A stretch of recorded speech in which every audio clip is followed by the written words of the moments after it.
Welcome, welcome. Before we get started with our presentation, I just wanted to quickly introduce a woman who you might remember. She was here a couple of months ago, Julie Malloy. She's a realtor, and I have to say I appreciate a woman who appreciates a theme. So thank you. Thank you for Valentine's Day. We have some nice treats in these cute little giveaways. Did you want to just say a quick thank you? Okay. Say a quick hello. Hi, everyone. Ooh, that's loud. Thanks for coming. This is, I'm so impressed with the Walpole Council on Aging and everything that you guys do here. I think it's amazing, and it's lovely to see some faces that I remember from last time I was here.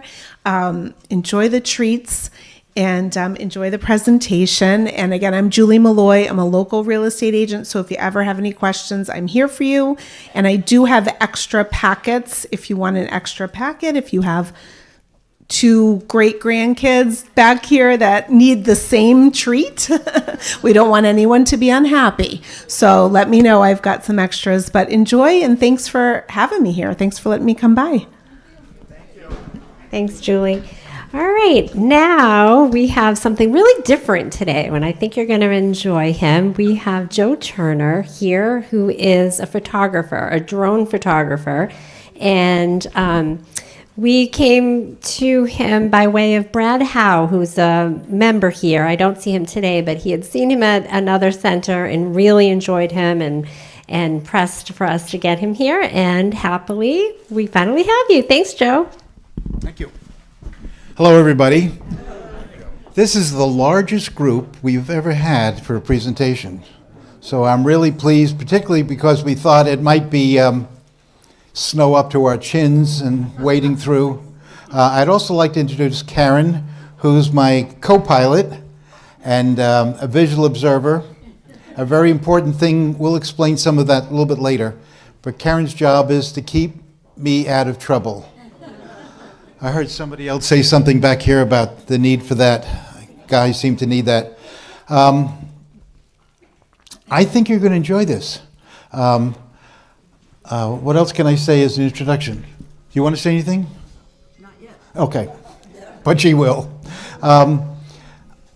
Whenever I think about flying drones, I was just talking to a gentleman here from the Air Force and somebody whose husband leaned out of airplanes to take pictures, which is a little bit more risky than I would like to do.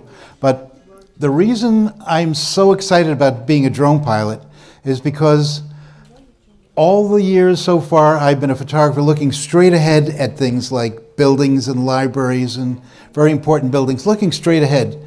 When I have the opportunity to fly a drone, I can get up above and look down on stuff. And what you see is not only the building or whatever it is, but you can see the surrounding area. And for a realtor, wherever she is, that's really important. So I'm going to invite you to hang on. I don't know if there are any safety buckles here. Are there seat belts? No. Okay. So I don't want anybody falling over onto the floor. It might happen. Anyway, you ready? Me too. Okay. Here we go. We'll see how this works. Oh, no, the lights are okay. Can everybody see? Okay. Did you see that? Okay, that's important. That took me an hour and a half. Okay, sky view. So we're going to look at things from the sky, looking down on things. The thing you do when you climb to a tower or a tall building, you look out and say, oh man, I didn't realize how small that is. Wow. Okay, so fasten your safety belts. And this is me, so I have to do a little bit of an introduction. I'm a professional photographer. I see we have one in the back of the room, just leaving. Good to see you. Nice to see you. I teach a course in drone photography to police officers, first responders, at Roger Williams University and LaSalle College. There's nothing like having a room full of 30 or so police officers. I don't know if you've ever stood in front of a room with police officers. They never smile. And they also have shaved heads, so I feel a little bit embarrassed when I do it, but they're a good audience, and they learn in my course how to take pictures for their business, and we'll show you some of that. I've given this presentation to a lot of senior centers, libraries, civic organizations, and so forth, and I am also a contributor to my local newspaper, and I teach scouts, Boy Scouts, how to take pictures. So, recognize this? So I'm wondering who that is in the window over there. Does anybody recognize that person? Steve? So we got here early enough to take this picture, and we were hoping, the weather forecast said sunny. So I think they were referring to somebody's name, but it certainly wasn't the weather. So I thought you'd appreciate seeing what the place looks like from above. By the way, usually when a picture like this comes up, everybody goes, "Oh, Joe, wonderful picture, wonderful, wonderful picture." Okay, so this is Karen with an I, K-A-R-I-N. She's what's called a visual observer. She'll explain a little bit about her role in just a minute, but she's essential to what I do. Has a certificate in UAS. She's a creative director for what I do, so she helps me with being creative instead of being an engineer. Professional photographer also, and a realtor. So, a little bit about the people that allow me to get up in the skies, FAA. FAA goes to great lengths to make sure that everything's safe. So everything that I do and everything I teach the police officers and fire people and first responders has to be safe, because the potential for danger is enormous, as you can imagine. So I'll show you some stuff that they require me to do. For instance, when I took that picture, I registered the flight with FAA so they know I'm up there. And my drone is inspected, I have it registered, all sorts of things that they require me to do. Okay, a little bit about, I don't know if you can read this, but I am astonished how much drones are in our society. The number of drones this year is going to be about 7 million. 7 million drones. That's a lot of drone. And people like myself, I'm a certified FAA 107 certified drone pilot. I take a test, very similar to flying an airplane. So if you know anybody that flies, or you fly, or flew, there's a rigorous test that they ask us to go through, mostly about safety. So there's going to be 300,000 drone pilots. The market for this business is huge. It's 58, probably $60 billion selling drones and drone-related activities. There are other people who are not FAA pilots. People can fly a drone. You can fly a drone if you'd like and have a drone, and you don't have to be certified. You could be a recreational pilot. And there's going to be 3.5 million of those people flying around. And if you've heard the stories about flying pizzas to people's houses, that's coming. So it turns out that the population of America says 47% say they want that.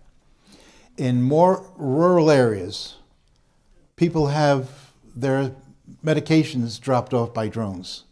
So it comes up from the pharmacy, flies out across the farmland, and drops it on your front lawn. So this is coming. It's actually here. So I know you can't read this, but there are tons of applications for drones, a lot of civil applications, and I'll read some of them. Construction, architecture, bridge inspection, real estate, agriculture, land surveying, all sorts of stuff. And the reason they're doing it is because it is safer. One of the guys I teach with at the police academy used to take pictures under bridges by having, I don't know if you've ever seen it back in, I'm going to say the old days, and time gone by, I'll say that, they used to have a little hook that would go under the bridge, and Dave would fly his drone under the bridge or take pictures under the bridge. Very dangerous. So it's so much safer now to have drones do that work than doing it, and it's cheaper when you're doing other things than having a helicopter. Helicopters go up beginning at around $3,000 an hour. My drone costs $3,000. So it's cheaper by far. So here's another application, an academic application. A lot of anthropologists and archaeologists are using drones because they can fly over the site. I don't know how many people have National Geographic or see that magazine. There's a lot of pictures in there taken of like Mayan temples, and they look like this, when in fact in reality, they're covered with trees and bushes and shrubs and all sorts of stuff. You can't see them. So with the scientific stuff now, with light radar, they can see through the shrubs and bushes, and it looks like this. So this is not my picture. I wish it was. This is in Peru. But a lot of pictures are taken for archaeologists. First responders. First responders, police, fire, Coast Guard, and so forth, their primary application is search and rescue. And when I talk to them and I say, what's your primary occupation, aside from being a police officer, they say search and rescue. And that means when someone, something wrong here? When someone is lost, someone wanders out into the woods, a child, an elderly person wanders out in the woods, it might take hours before you find them. I have a slide back here about finding somebody in the woods. And you probably remember stories of people going out 10 feet apart with a stick and walking, like the whole town shows up and they walk through the woods. First responders find people in minutes. And in cold weather, it's a lifesaver. So they use it for other things. Firemen, do we have any firemen? Fire people here? They use drones to fly over a major fire to see where the hoses are pointed and what's going on. So all sorts of things where you can look down on things. When the police apply for a permit in a town or city, they have to have the town's permission. Usually the town pays for the drone. So they pay for the drone and any sort of associated training. They have to agree that they will not do a couple of things. They will not use drones for random surveillance and crowd surveillance. So that's forbidden. They're not supposed to have weapons on board. I get questions all the time about machine guns or bombs and so forth. No, the police are not permitted to do that. And targeting people based on their facial structure is forbidden, as is facial recognition. So towns and cities are forbidden to use the drones for these things. So it's mostly for search and rescue. Okay, before I took off early this afternoon, Karen and I went through a checklist. On my phone? I don't have it on me. But I go through a checklist to make sure that everything is set. Now this is according to FAA regulations. So I go through this checklist. It includes making sure I have the proper exposure. The photographer's not here, but he'd understand that. Checking batteries, checking return to home altitude. There is a button. This is the thing I use to control my drone. So there's a little screen about the size of your iPhone and little sticks on the side to help me fly it.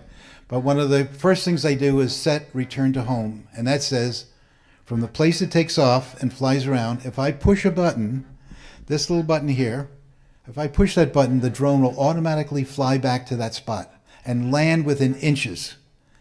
The first time I saw it, I was amazed. It knew exactly where it was taking off and where it goes to land. So also I have to be sure everything's locked in place, and I shut off my phone and I find an emergency crash site in case something happens, all sorts of things. Notify the police.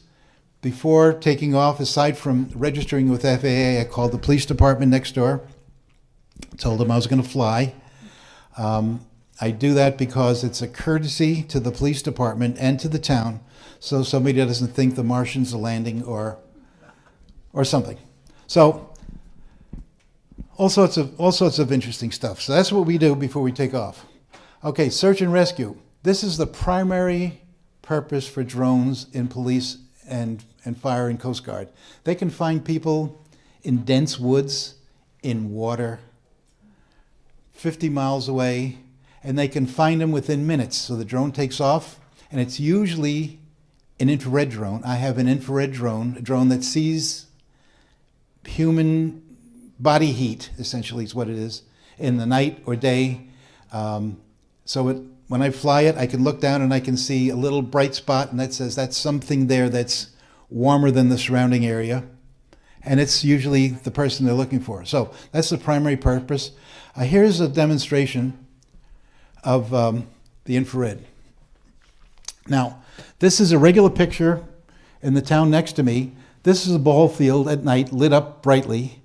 And this little bright spot here is me with my controller glowing in the dark. And I want to show you something.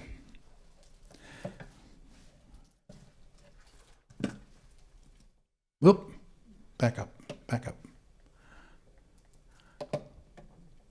Oh, it doesn't want to cooperate. It never cooperates. Okay, we'll see if we can do this gently.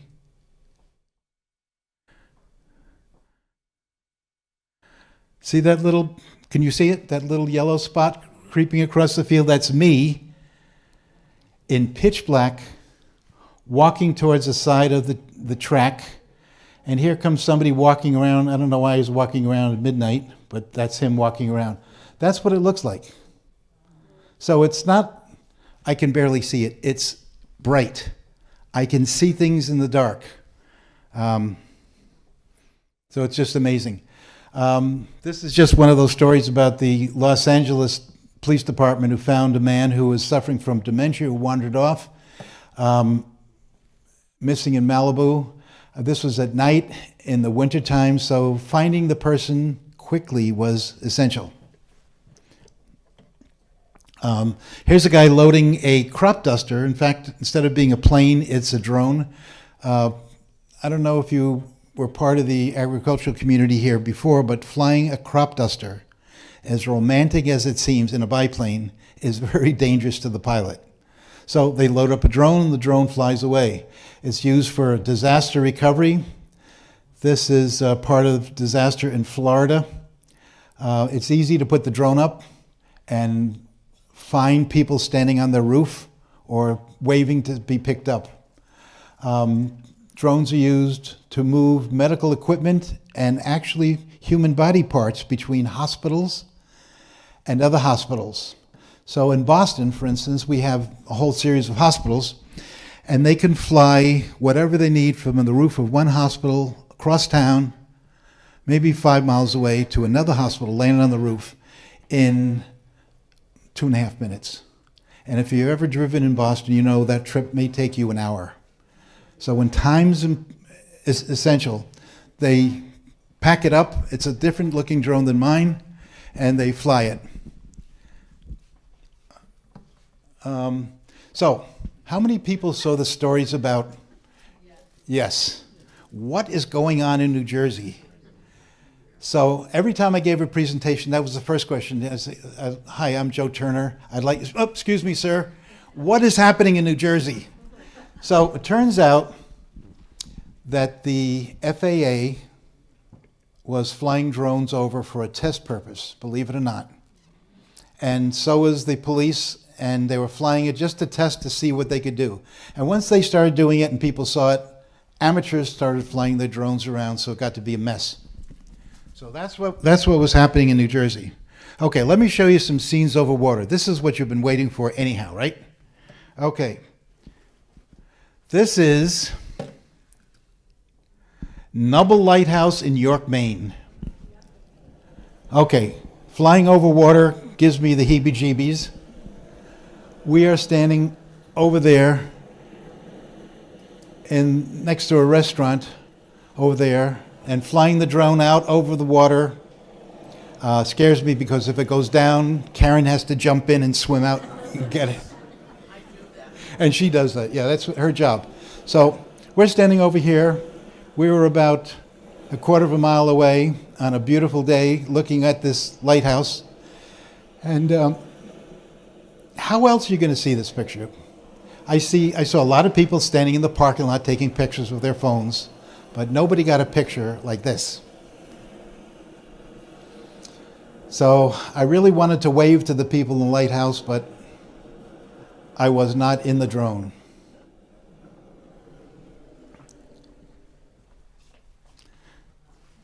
Now that should be good for the price of admission. Okay, Gloucester, how many people have been to Gloucester? Oh, everybody's. Okay, over here, down the walk is where they have the Gloucester fishermen. Okay, there's a drawbridge. Karen and I are standing here and tempting. We talked to the guy on the drawbridge, told him we're going to do it. We're going to take pictures. And I wanted to fly over the drawbridge, but the problem was I did not want to fly over cars. We're not supposed to fly over cars. So we flew the drone out, and we were very tentative about waiting for cars. I thought I might fly under the bridge, but I'm not courageous enough to do that. She said no. Okay, so here we are waiting to fly over a bridge and between cars, and away we go. So this is about maybe 20, 30 feet above the ground. And there's yachts, yacht club further on. Okay, Hammond Castle, up the coastline a little bit further. If you've been to Hammond Castle, you stood in the parking lot back here. I would light it up, but I don't think I can. No. There's a parking lot back here, and you would, in the summertime, you'd see trees. In the wintertime, you see branches. But when you have a drone, you can fly out and look at it from this point of view. It's just thrilling. Okay, Marginal Way in Algonquin. This is the path that goes around the walkway. Waves crashing. Just very exciting. And this is not far from my house. I live in Malden. This is in Stoneham. This is their pump house and yacht club. And it's just pretty serene, don't you think? Okay, this is Nobska Light in Woods Hole. And we went out there, and it was a bright sunny day, almost nobody around. There's a person on a bicycle stopping to look and see what's going on. And here is Pemaquid Point in Maine. And this is very dramatic because of all these rocks and the waves crashing here. I am in the parking lot way back there, way in the back. And I walked around to be sure I could see this, and was it safe? Karen was reluctant, and she said, "Don't do it." And I said, "I'm sorry, what?" So off I went and flew around. It just is a spectacular picture, I think. Okay, here's another lighthouse in Scituate. We talked to the people who run the lighthouse, and they were thrilled to have us do it, and we gave them copies of the pictures. This is Eastern Point Light. Hang on a second. See if I make this go.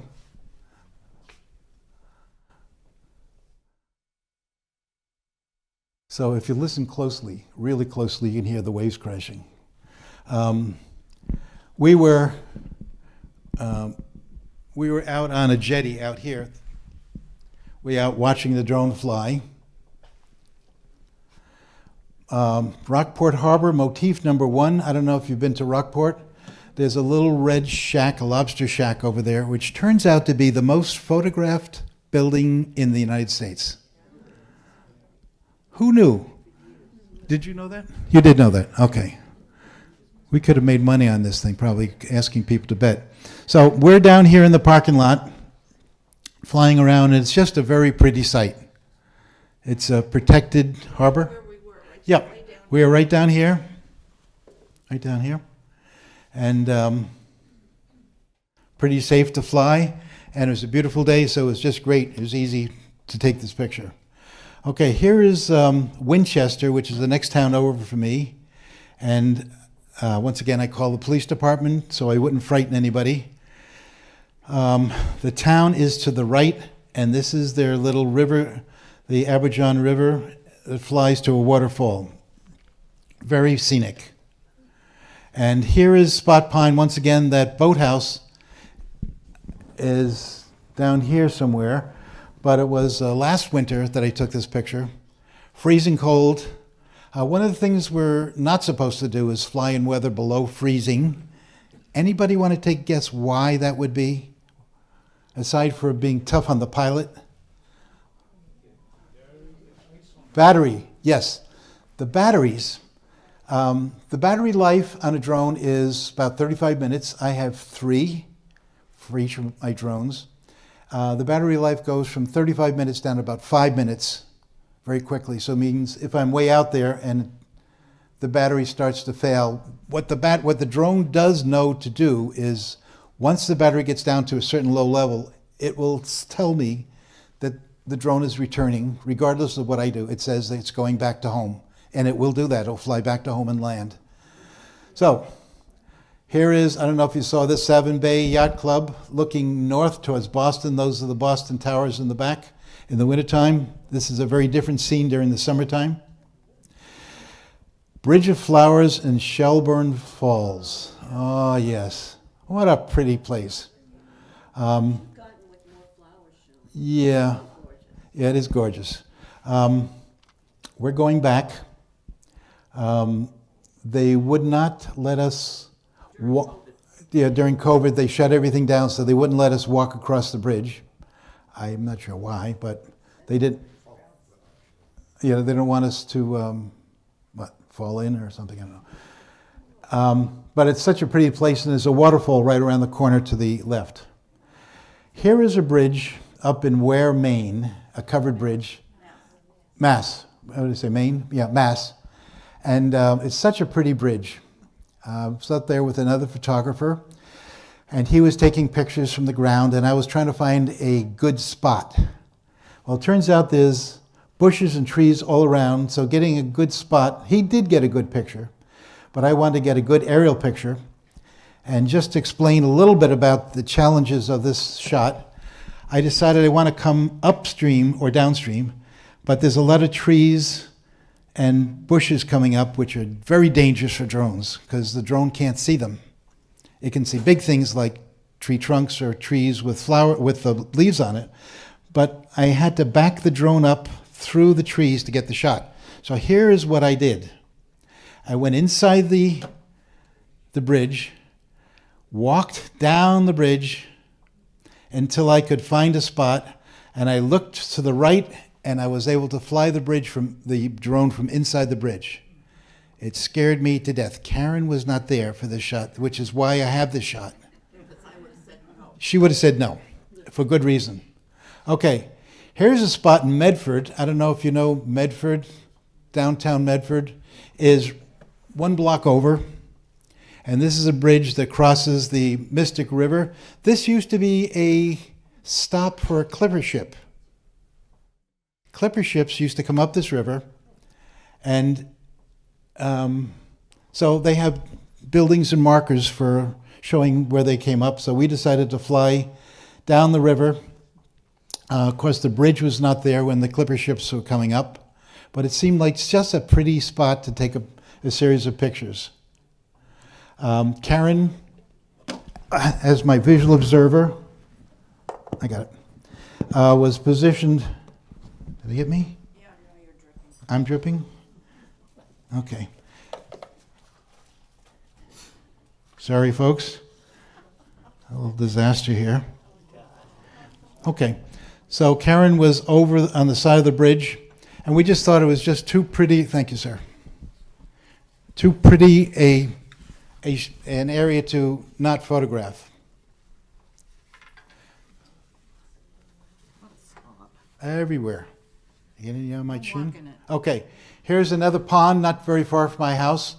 Flying in the fall is delightful because you see all the trees. Here's a pump house that I just had to photograph. It scared the swans away, but that's what happens. My grandson cruised a boat on the Charles River, and he was going up there, and I think that's his boat right dead center. Okay, pictures at nighttime. Nighttime flying is a little more hazardous because you really can't see things. You can see things around you, but when you go downrange or wherever you're going, it's hard to find them. So it's a little bit more precarious. This is, thank you, Karen, that should do it. No? Okay.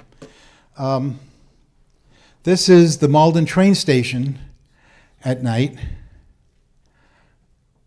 And I parked my drone 100 feet above the parking lot and waited for this train to come through.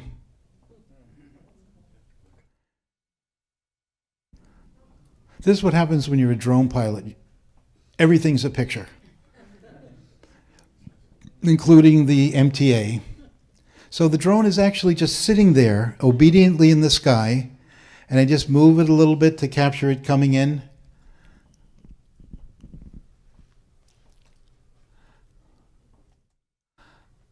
Okay, this is a picture in Stone, where I have my photographic studio. Every year, the town dresses up the common. One of the realtors puts an ice skating rink in here. There's a church here. There is a town hall over here. It's just gorgeous. So I go up every year, take the picture, and the picture shows up in the Stoneham newspaper. It's a thrill to have that happen. It's just a lot of fun. Okay, this is a picture of my Unitarian church in Lexington. And what's so unusual about this shot is the church just built that addition on the back, and I couldn't resist taking a picture of it, but it required me to fly between these trees, and Karen's job was to say no, and being an obedient pilot. So navigating between the trees and up and down above limbs was very precarious. There was no wind, so it was okay, but I thought it made a great shot, and the church loved it. Okay, Tingsboro. Have anybody been to Tingsboro when they have their party? Okay. They have a party and they celebrate the bridge. And I decided, rather than just take pictures, I decided to fly up to the same altitude as the fireworks. Another resounding no from Karen. And look at the fireworks straight ahead rather than looking up in the sky and saying, oh, I was looking straight ahead. I was back around 200 feet from the fireworks, so it was pretty safe, and it was just a lot of fun to do that. How often do you see fireworks looking straight ahead? Okay, this is an interesting building. This is the Tufts Medical Center that we photographed. It was lit up at night, just an interesting picture for me. This is Malden, where I live. This is the train station and town hall over here. And I'm flying above the parking lot, the fire department parking lot. It's just an interesting perspective on the town of Malden, city of Malden. Okay, Boston view. This is above or near the Museum of Fine Arts. We went out on a freezing cold day with 3 batteries ready to go, and we managed to do it, take pictures. So here's what the Museum of Fine Arts looks like from over the street, not Mass Ave, whatever Huntington Ave, yeah. And then we flew. I wanted to see what the courtyard looked like. If you've been to the museum, you know they have a gorgeous courtyard. And I always wanted to see what it looked like from the air, so I flew over. And it turns out that they were installing air conditioners for some reason, and there's a big crane there that I had to avoid. Now Karen is positioned, and we are both positioned over here in the parking lot, back here. So we flew the drone around this crane and over to look down into the courtyard. And I'm supposed to see it all the time, but I cannot always see it Yeah, Karen's job is to see everything, with my own eyes. her own eyes. And my job is to fly. And listen, yeah. I'm sorry, what?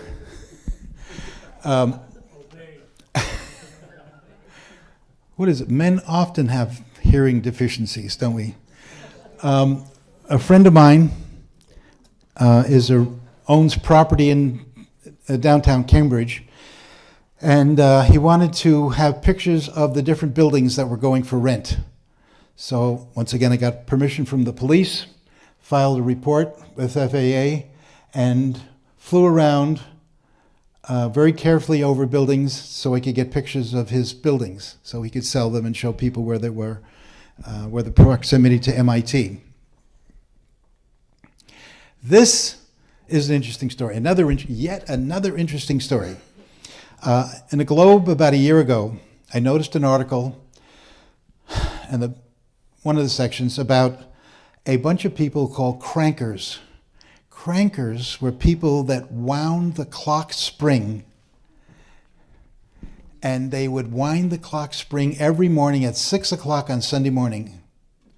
And I was so fascinated by this crew of 6 that I wanted to give them a picture of what the building looked like from outside. They saw it from inside. So if you can see the building right here. Oh, oh, back, forward, back, forward. If we can do this. Abbott Hall and Marblehead, Mass. So those guys are in here. So we're listening to the clock. And it was early on a Sunday morning. And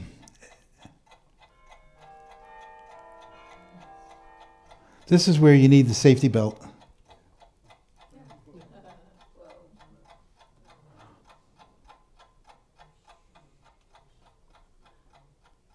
Love that picture.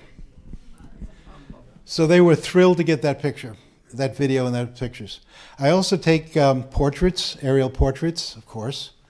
And here is a wedding party standing on the back porch in Tewksbury. That place is no longer a wedding facility. It's now what? A brewery, yeah. Good use for the brewery.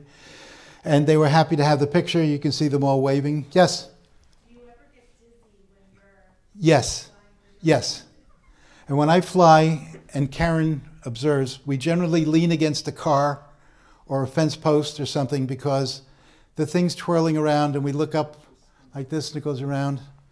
I feel like I have to lean against something right now as I'm giving the show, but it does make me dizzy. It's, yep. Okay, here's a congregation in Melrose, church congregation. And here's a going away party for a friend of mine. He's in the pink shirt in the bottom right. And here's a congregation picture of the Unitarian Church in Lexington. What's precarious, I have to tell a story about this too. Across the street, all the telephone wires and so forth are across the street, right where I am. And it looks like a banjo. They're separated by about 4 feet, and there's about 20 of them. So in order to get the picture, I have to go up there and back into between the wires. And I'm not trying to say this to be heroic, but you got to get the shot, so that's what you got to do. So it was just a very exciting shot.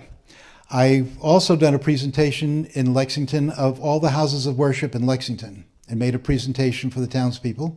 Turns out there's 25 houses of worship, a lot of religious people.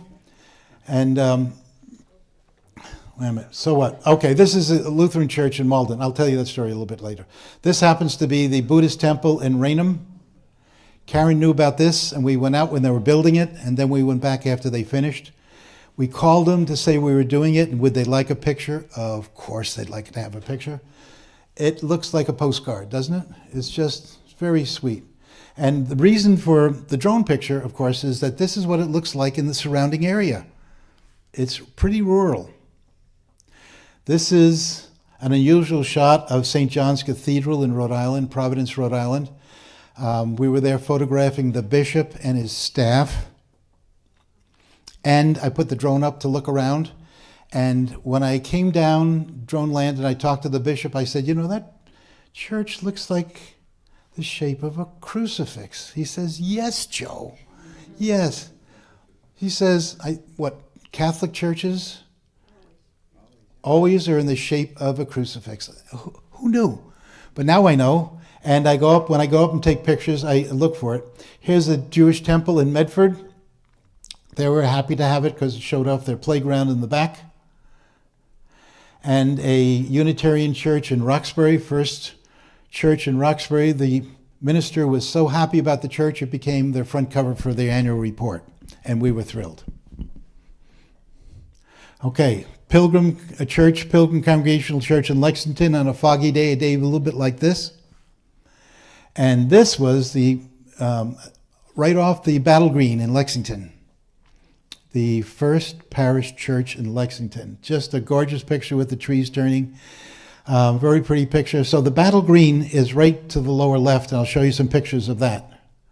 This is Mary Martha Chapel. If you've been out to Sudbury, the grist mill. Weddings are done there all the time, non-denominational pictures. It's just a pretty church in a pretty setting. I also take pictures of construction sites. That's where I make some of my money. And here is the Malden Hospital. Used to be, because he had just torn it down, right here. So the construction company wanted to see what the site looked like. So I did a whole series of pictures. Plus the Fellsmere Pond Society was updating the park and putting additional features for people, but it's just a pretty site. One of the first pictures I did when I first started doing this was a friend of mine asked me if I would fly over the Davenport estate. Do you remember Davenport? What is Davenport to? What is it to you? That's right. That's right. Right. So Davenport was the place where they made couches and furniture and so forth. So turns out the place on the left is where they manufactured them. It is now a elderly citizen's home, a beautiful building, and the building manager wanted to be sure that the chimneys were clear before they turned on the furnaces in the fall. So there's 8 of them. And he had an estimate of something like $10,000 to get one of those cranes to come up and look down the chimney to see if it was thing. So asking me to do it was so much cheaper for him. And we flew, of course, we notified all the people. So if they looked out the window and saw something flying around, it wouldn't frighten them. So we flew over each of the chimneys. A lot of them were covered with birds' nests, things like that. And we were able to verify that the chimneys were clear so they could start their furnaces. So it saved them a great deal of money. But it was pretty exciting. This is Malden where I live, so it was really fun to do something in Malden. We were up in Gloucester again. One of the architects in Stoneham, MZO Architects, asked me to photograph this building. They designed the building and they put a pool on the top. And they were searching for a way to photograph the pool. That's a tough one unless you have a drone or you're willing to lean out a window of a helicopter. So the people in the pool can look out at Gloucester Bay, and it's really quite a sight. So they wanted this picture for the Architectural Digest, and this was fun. We're in the shade under this tree. You can't see us here, but that's where we were flying. The other difficulty, aside from being dizzy, is that very often you're looking up at the sun. So we have to be in shade to be able to do that. Here is a guy completely oblivious, I think, to where he is and what he's sitting on, but he was busily putting roof tiles on the roof. I don't know how he got up there. I don't know how he got down, but I put the drone up and took some pictures quickly without frightening him. But it was really something. How often do you see a roofer doing that? In Stoneham, the town spent a lot of money building a school and tearing down part of it. And this is one of the construction pictures that I submitted to the Stoneham Independent newspaper. They were thrilled to have it. Also in Stoneham, this used to be the Weiss Farm. I'll show you another picture. Okay. So we are above this house, and this used to be all farmland, cows, farming, and so forth. And the Mrs. Weiss sold it to the developer, and they put in a bunch of apartments. They're still working on it.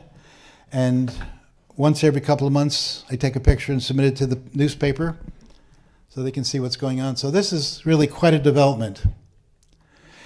This is not very far from my house. This is Melrose, a housing development going up, and you can see the foundations there on the right. And that was in 2019 and 2023 when they finished and people had moved in. I took another picture and the realtor used it to show in their brochures of what the site looks like.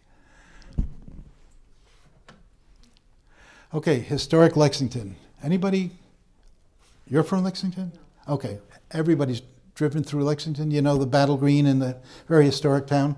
Okay, here is the Battle Green. And this is the Minuteman statue. And I had to find a time that I could fly over without frightening anybody. And that's the first parish church in the background. And yes? Oh, yes. Part of the dilemma of taking pictures in Lexington, Karen and I found this, we're taking pictures of other places. I'll show you some other places. Whoops. We're back to the gristmill. Okay. Part of the dilemma is that there's a Bedford airport about 2 miles away. And one of the things that FAA tells us often is do not fly near airports. There is a circle of warning areas, a 5-mile circle around airports. And as you get close to airports, the maximum altitude allowable for drones is 400 feet. As you get close to airports, that altitude goes down from 400 to 350, so forth, down to when you're about 2 miles away, you can't fly at all. So we're right on the edge of 2 miles. And as we're taking pictures, small planes would come over with tourists and they'd fly around the town, look at the battle green, and fly back. And every time that happens, we bring our drone down. One of the worst things, not one of the worst things, but certainly a tragedy would be for the drone to hit the helicopter. So we have to be very careful about that. Okay. This is the grist mill. One of the scenic spots in Lexington, the Hancock Clark Parsonage. This is the Buckman Tavern right across from the Battle Green. And a little bit more about drones. These are the 3 drones that I fly. And Karen's going to walk around and show you one of them. When it's over. Okay. This is the one in the middle. This is a DJI, Chinese-made drone. We're getting a lot of static now about whether Americans can buy Chinese products. So this thing folds up into almost pocket size, and you can see the 4 propellers. And here is the business end. This is where the pictures are taken. So once the drone is turned on, that camera locks in with a gyro. No matter which way the drone is flying, that camera is perfectly steady. And if I'm flying like this or like this, the thing is always steady. And I can make the camera go up or down. I can turn the drone left or right. But this is what it is. This is 3.5 pounds. And Karen's going to walk around afterwards. Hang that thing around your neck to show what you use. Yep. And once again, I think I showed you that this is what I fly it with. So this is what I look like when we're flying, just like this. And Karen's looking around, Joe. Yeah, and so I'm supposed to watch the drone. I'm supposed to watch the drone. So I'm watching the drone and he hollers, come look at this. If I have to go look at something else, I cannot find the drone. I mean, I got to stay focused on that drone or it is totally gone. I cannot see it. If it's up to 400 feet, I can almost see it. But one of the things on the big FAA test, it says that you can see for 3 miles. That is not true. Nobody can see for 3 miles. So I always disagree with that question, and I always get it wrong because I say, no, you cannot see. So somebody after the presentation wants to ask Karen if she can see 3 miles. Please come up and talk to her. She'll give you the answer right away. So the drone I showed you is this one right here. I have another drone, which is the one that has the infrared. It's made by a different manufacturer. And this is one of the first drones I flew at DJI Phantom. The camera hangs down here, and it's got legs on it, so you can grab it. Drones go for about anywhere from about $3,000 for prosumer drones like these, up to around $20,000. And then you get into the professional ones that the police use, which the drone itself might cost $20,000, but they put lenses on it, infrared lenses and special lenses, each of which may cost $20,000. So it's an expensive proposition. So these are the 3 drones I fly. And what happened here? Okay, they even come smaller. You can see this is a person's hand, and that's a drone. So these are just tiny little toys that you can buy. You can see them in toy stores. Trees love these drones. I gave one to my grandson, and it lasted about 25 minutes before the tree ate it. and I think it's still up in the tree. But a little bit about drones.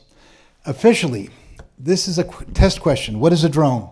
It is an unmanned, small unmanned aircraft systems, SUAS. It is between a half a pound and 55 pounds. That's clearly in that range. So anything between that range is called a SUAS. Anything smaller than that is recreational. Anything larger than that is industrial. And they are operated, believe it or not, this is part of the test, operated without the possibility of direct human intervention from within or on the drone.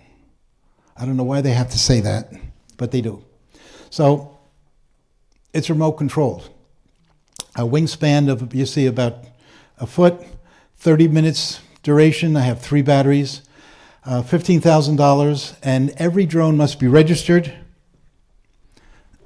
every 2 years. I register it and I get a little sticker or put a marker on it in case it goes down or somebody wants to investigate me. The latest thing is that the drones have to have a device on the top. This one's modern enough not to require it, but the older drones have to have a device on the top so that somebody can see the drone 3 miles away or see it on their phone and see who the pilot is, where I am, and so forth. So FAA watches things very closely.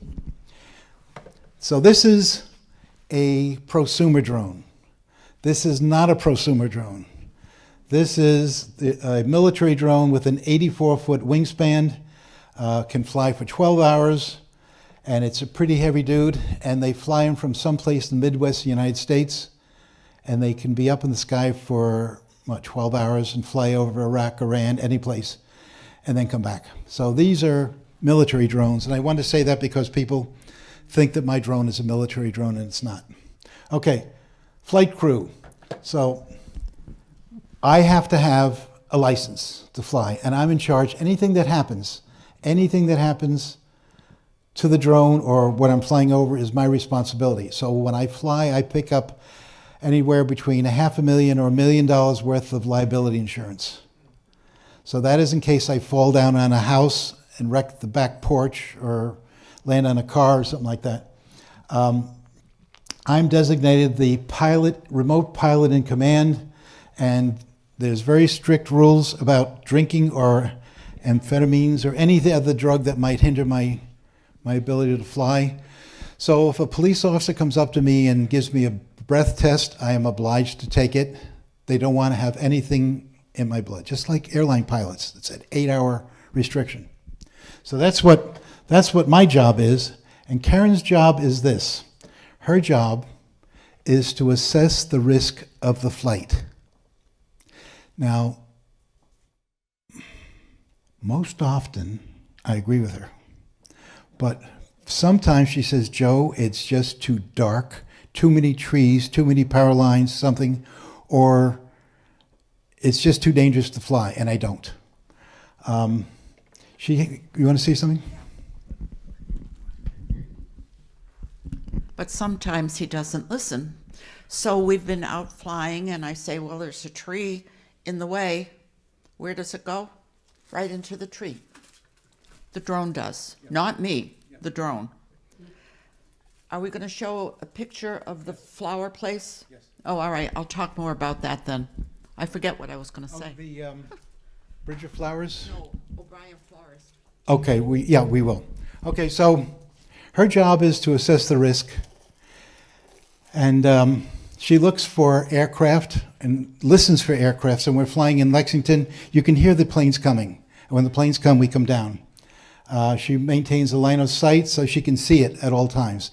So it's really improper for me to say, come over here and look at this, because she has to keep her eye on the drone. Once you look away, it's very hard to see it again. So that's her job. This is the danger. They're everywhere. Every street, one side usually has these power lines, and flying, I generally fly over them, but sometimes we're photographing a flag ceremony. I had to come down and fly almost between the power lines, which is stupid for a couple of reasons. One is that The slightest gust can blow my drone into the power lines, which would be a disaster. The other thing is power lines emit a radio frequency, which disrupts the frequency from my controller. So I have to be very careful about flying anywhere near power lines, and they're everywhere. Towers, a lot of towers, police towers, radar towers. Police always have towers. I was looking for the one over here and could not find it, but I could feel the signal. I was getting a lot of interference in photographing this building. And billboards. So, do you want to say something about billboards? Okay. I'll say it. Okay. There's a florist across the street who asked us to photograph, who hired us to photograph his flower shop. And we took off from the corner. And of course, we got permission. Everything else went up. And I was flying around taking pictures, but I decided to get one at about 20 feet, which would be ideal. And I wanted to back up a little bit, and I heard this very loud voice directed to me, that melodic voice shouting, "Billboard, billboard." I'm thinking, billboard? What does that mean? Oh, the billboard! So I came close to the billboard. I think my drone would have seen it and avoided it. Let me just show you something quickly. I thought it was going backwards. It was going backwards, flying backwards. This drone has, see these eyes in the front? Eyes in the back, eyes in the bottom, and there's eyes on the top. So this has directional sensing, so it can spot things. And generally, it would probably see the billboard. Probably not, probably would see it. But it has trouble with wires and bare tree branches. It doesn't see trees in the wintertime. So just a few more facts. This is what I see on my controller. This is called geofencing. This is how clever FAA is. When I turn this on, I get a map. This is where I am. This is my house in Malden. And it tells me that I can fly up to 200 feet over my house, because I'm pretty close to Logan Airport. If I move further away from Logan, Logan's down there, I can fly up to 300 and eventually 400 feet. As I move closer, the altitude goes down. Now, if I fly from my house here, a couple of blocks south, where it's 150 feet, the drone will stop. It stops when it hits that barrier. FAA has set up this geofencing system that stops drones from flying into the wrong area. It's just amazing how they do it. If I tried to take off from Logan Airport, it would not let me take off because it's 0. And if I try to take off, there's a church I want to photograph in Charlestown that was within the circle. It would not let me take off. So geofencing protects the public from things like hitting aircraft and helicopters. The guidelines we fly under are, I have to have at least 3 miles visibility, and I can see that on my phone on the weather app. Very often it's 10 miles or something like that, but I have to have at least 3 miles. When I was flying today, and I was just taking off in your parking lot, the visibility was about 1/4 of a mile. So that would have been a serious violation. I can operate up to 400 feet. I don't fly in winds more than 15 miles an hour. That's the other factor that Karen builds into her assessment. The reason being that the drone is just like a piece of paper in the wind. It'll hold its own sometimes, but very often it'll be blown off. We got blown away from that construction site we were photographing. We were up around 200 feet, and the drone just blew away. And it blew away, and the drone can look down. I'm looking down, looking for a place to land. And I was thinking maybe the school playground. And then I pushed return to home button, and for some reason it has a little more strength. I don't know why I'm telling you the story. If there's anybody from FAA in the room? No. It flew back against this. When they go up higher, the winds are stronger, and I didn't know that. It struggled against something like 30-mile-an-hour winds and struggled and came back and landed. So even though you're standing on the ground and everything seems fine, once you get up above 100 feet, the winds pick up, and you get to 400 feet. It could be 40 or 50 mile an hour winds, and you just don't know it. So I don't fly in rain, sleet, or snow, or smoke or fog, because I have to be able to see where things are. I don't fly below freezing. And I check my drone, I file a flight plan, buy insurance, and I notify the police. So this is my short checklist.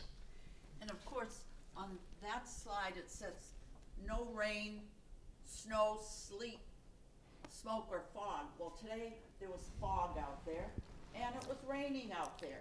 So, of course, he insisted on going up, but it was very safe to do because there were no wires over here. It was just perfect. Yeah. Thank you. Thank you, boss. Okay, so what does it look like when you fly? I don't know if you can see this picture. This is the house flying at 25 feet, which is pretty much roof level. You go up to 50 feet, now you can see down on the roof. And if you go up to 75 feet, you can not only see my roof, but several other roofs in the neighborhood. If you go up to 150 feet, you can see pretty much the neighborhood.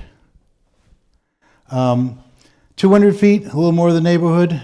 And this is where, about 200 feet, you can't hear the drone anymore. It's pretty loud. And when you go up to 400 feet, you can see the whole neighborhood. So realtors love this because they want to show the house and they want to show the neighborhood. And this is the difference in height, the difference height makes. I'm usually around 200 feet. Okay, this is the last slide. This is the annual event that we photograph, flags in Stoneham. And this is a particularly pleasing shot for me to take. Okay, that's my story. Hope you enjoyed the flight. I know you have lots of questions. Thank you. Yes, sir. When you showed some pictures there of talking about the fire department, Yes. things do the thermal from a fire, a forest fire. Yes. If you fly a drone over it, the temperature is vastly different. Yes. Than flying about it. Yeah. That is a factor, yeah. What limits are there? Okay, the limits are that FAA forbids us to fly near forest fires. The fire departments can fly drones, but no FAA pilot like myself is allowed to be near it. And you can guess why. There was an incident where a drone hit one of those water dropping planes and damaged the plane. They could have brought the plane down. So we're forbidden to fly, but the temperatures and winds around fires are surprisingly strong. So if you get close to a fire, you're going to have an entirely different flight situation. Yes? So for recreational users, Yes. what about privacy? Privacy, yes. We had a drone right over our house, and they stayed up there and watched us. Yeah. Okay. This, So irritating. yeah, it is irritating. This is the biggest irritation that my audience has. And it's because drone pilots, probably not certified drone pilots, but amateur drone pilots, will fly over someone's house and linger over the backyard. If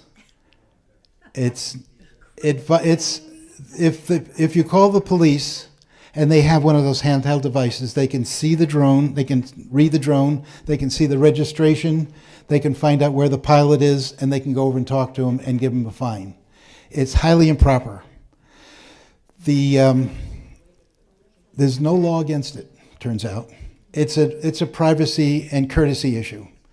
The police have been, a few years back, they passed a law that says that police may not fly over property to take pictures without a warrant.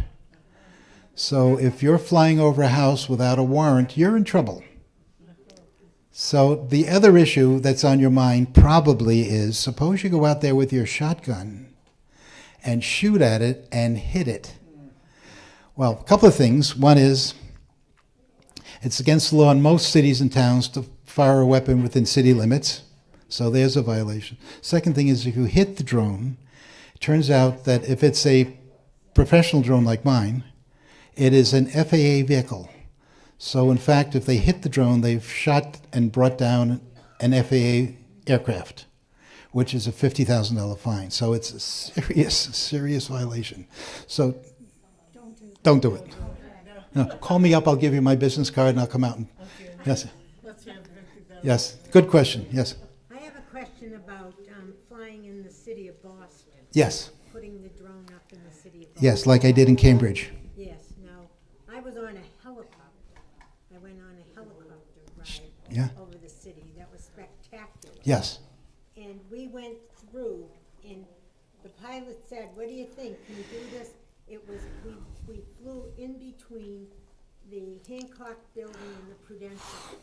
We went, I mean, up there. Yeah. It looked like we were gonna touch the Yeah. building, but when we did it, it was like a Yeah. piece of cake. yes. But I mean, could you do something like that? I could, but I would never do that. And I would probably not be able to file a flight plan Yeah. or get permission from the police to do it. That is pretty dangerous flying. Yeah, I can fly. I take pictures of church steeples. And several tall buildings. And I'm pretty careful about getting permission from the police and filing a flight plan. You can do it, but I would never do it. What I'd like you to do Yes. is see if you could get permission to fly over the Walpole prison. I am thinking about that. Because we're trying to, as a town, Yeah, we're vested in that. Yeah. We lost money when they closed. okay. I think that has been cleared. I think it's closed. Oh, yeah. Yeah, Prison is- yeah. Where is Karen? Yeah, I think I probably will on the way home as long as it's not raining or snowing. Yeah, The town lost $800,000 a year. So now we're trying to get involved, to Yeah. make sure they put Yeah. something there that's gonna benefit all of us. yeah. I've been thinking about that on the way out here. I can do that. I will check to make sure again that I'm authorized to fly there, and I will send the picture along with the pictures of this building back to Deborah. Okay, and then you can see the pictures. Good question. Yeah, I've been thinking about that. On the way out here, I was reciting to Karen the places I wanted to photograph. She says, "Oh, do we?" Well, you're there. I'm here. Well, you're there. Why don't you go across the street? Yes. Over the athletic complex. Yeah. And then there's the hospital.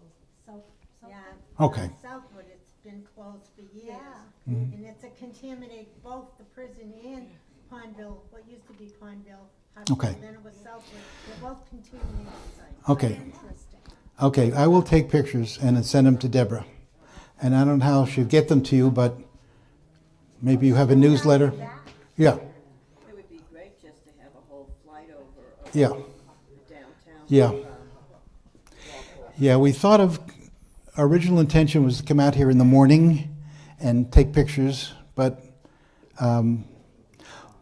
it was pretty precarious in Malden first thing in the morning, so we waited until the traffic was lighter and the roads were not slick. But that's a good idea. Or even Gillette Stadium. Or Gillette Stadium, yeah. Oh, stadiums are forbidden places, yeah.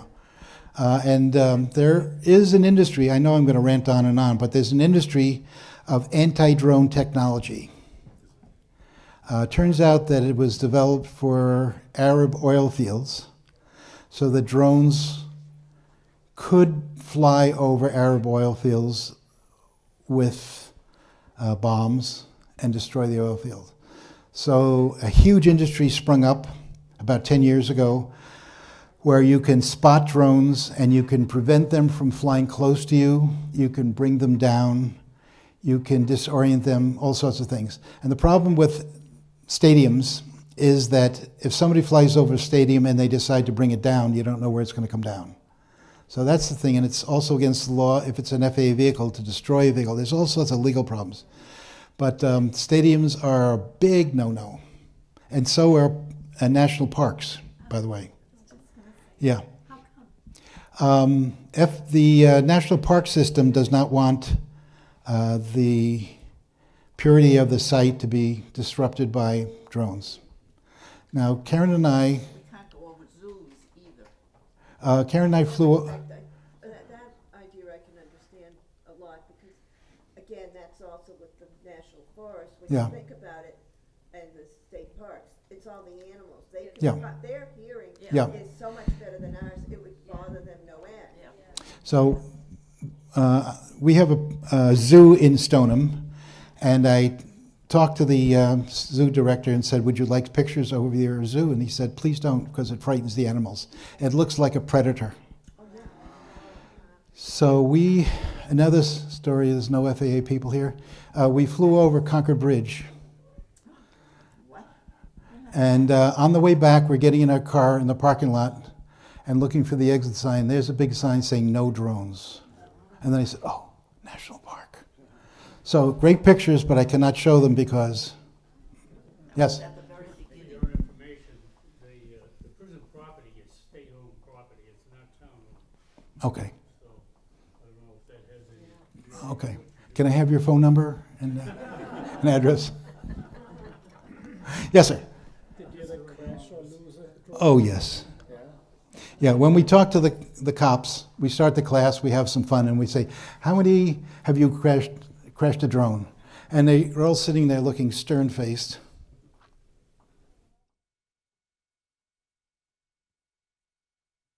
Everybody raised their hands. Everybody crashes a drone. It's part of the rite of passage. I've crashed my drone 3 times. It's expensive. But that's, I guess, how you learn not to get close to trees or pay attention. Yep. Yes, sir. You have a live view through your controller as you're flying it? Yes. What I see on my controller is what the drone sees. And I can download live feed, and people do that for the marathon. Boston Police Department has drones up off to the side, and they have tethers where the drone is up there sitting all day, and they have live feed so they can make sure that whatever's an accident. Yes, sir. Do you get your liability insurance directly through the FAA, or is there a private insurance company that do this? There's a private insurance company. You'd never guess how much $500,000 worth of liability insurance is for an hour. Can you guess? $20. Cheap.